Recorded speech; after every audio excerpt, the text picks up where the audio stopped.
Audio Jungle. Audio Jungle.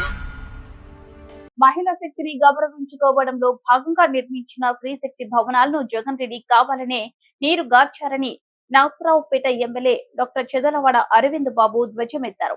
Narasaraopet మండలం పరిధిలోనే ఇసపాలెంలో ఉన్న శ్రీశక్తి భవనాన్ని పరిశీలించారు. సదుపాయాలు లేక అధ్వానంగా ఉన్న భవనాల్లో స్త్రీలు ఎలా పని చేయగలరని ప్రశ్నించారు. మహిళలు స్వచ్ఛందంగా ఆర్థిక లావాదేవీలు నిర్వహించుకునేందుకు వీలుగా గతంలో చంద్రబాబు శ్రీశక్తి భవనాలకు శ్రీకారం చుట్టారన్నారు.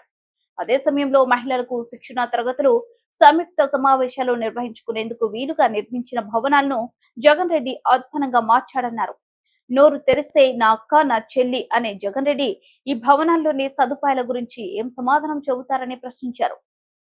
దగాకోరు జగన్ రెడ్డికి మహిళలు దండ పెట్టేశారని మళ్లీ జనంలోకి వస్తే చీపుర్లతో తరమడం తథ్యమని ఎమ్మెల్యే చెదలవాడ హెచ్చరించారు. ఈ కార్యక్రమంలో అధికారులు, టీడీపీ నాయకులు పాల్గొన్నారు.